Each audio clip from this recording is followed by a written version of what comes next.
Менин жанымда Алия бар. Алия биздин көчөнүн эң кичинекей зирек кызы. Салам, Алия. Саламатсызбы, Таңсулуу эже? Сиз бул жерде эмне кылып жатасыз? Мен видео сабакка даярданып жатамын. Убактыңыз болсо, сиз мага жардам бере аласызбы? Мен фигуралардын коллекциясын чогултуп жатканмын. Кандай сонун. Сага кандай жардам бере алам? Караңызчы, бул жерде бир канча фигуралар бар экен. Алардын кандай топторго бөлүүнү билбей жатам. Сен бул жердеги фигураларды сен жактарына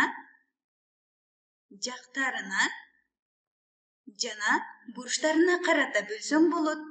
Мисалга, бул жердеги фигураны түзүү үчүн бир түз сызык колдонулган. Бул жердеги сызык бир түз сызык. Демек, бул фигуранын бир жагы. Ал эми бул жерде колдонулган түз сызык фигуранын экинчи жагы. Бул болсо үчүнчү жагы. Ал эми бул болсо төртүнчү жагы. Демек, бул фигураны түзүүдө 4 түз сызык колдонулган. Анын 4 жагы бар. Түшүнүктүү. Бирок кийинки фигурачы? Мында деле ошондой эле. Бул жерде бир түз сызык. Демек, бир жак. Бул жер экинчи жак. Бул жер үчүнчү, ал эми бул жер төртүнчү. Бул фигуранын дагы 4 жагы бар. Түшүнүктүү. Бирок кийинки фигура башкача болуп турат, Жактары жашынып алганбы? Туура айтасың. Бул фигура өзгөчө фигура. Аны куроодо бир түз сызык керектелбейт. Бул фигура ийри түз сызыктан куралат. Ага бул сыяктуу түз сызык колдонулбайт. Ошондуктан бул фигуранын жагы 0. 0 жактуу. 0 жактуу деп атайбыз. Эгерде бир фигуранын жагы жок болсо, ал фигуранын бурчу дагы 0гө барабар болот. 0 бурчтуу фигура деп аталат. Мисалга, биздин алгачкы фигурабызды карай турган болсок, анда эки түз сызыктын бириккен жери бир бурчтуу берет. Мисалы, бул жер бир бурч, бул жер экинчи бурч, бул жер үчүнчү бурч, бул жер төртүнчү бурч. Демек, бул фигуранын 4 бурчу бар.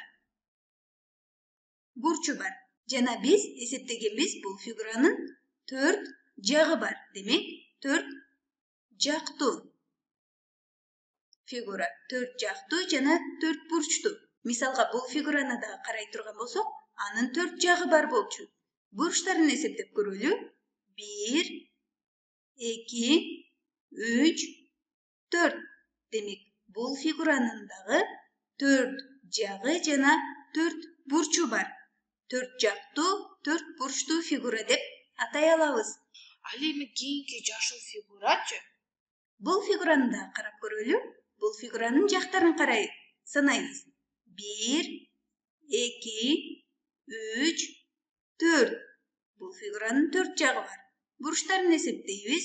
1, 2, 3, 4. Демек, бул фигуранын дагы 4 жагы жана 4 бурчу бар. Түшүндүм. Демек, бардык фигуралардын 4 жагы жана 4 бурчу бар турбайбы, Жок, биз бул жерде айтпадыкпы? Мисалы, бул фигуранын жагы дагы, бурчу дагы жок болчу. Биз аны 0 деп атаганбыз. 0 жактуу, 0 бурчтуу дегенбиз. Ал эми бул жердеги фигураны карай турган болсок, анын алгач жактарын эсептейли. 1, 2, 3. Бул фигуранын 3 жагы бар. Демек, 3 жактуу фигура. Анын бурчтарын эсептейбиз. 1, 2, 3. Бул фигуранын 3 бурчу бар. 3 бурчтуу фигура. Көрдүңбү? Фигуралар жактарына жана бурчтарына карап бири-бири менен айырмаланат. Бирок мага атам айткан, фигуралардын жактарына карап бөл деген болчу. Мисалга, фигуралардын жактарынын узундуктарына карап дагы айырмаланат. Бул фигураны карай турган болсок, анын бул жагынын узундугу менен бул жагынын узундугу бири-биринен айырмаланып турат. Мисалы, бул жер кыска, ал эми бул жак узун. ооба, туура бул жагы дагы узун болуп турат. Кийинки фигураны карай турган болсок, мисалы, мунун бул жагынын узундугу менен бул жагынын узундугу бири-бирине барабар.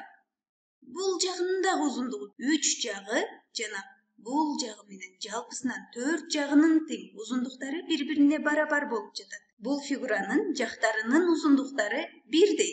Мисалга, бул фигураны да карасак болот.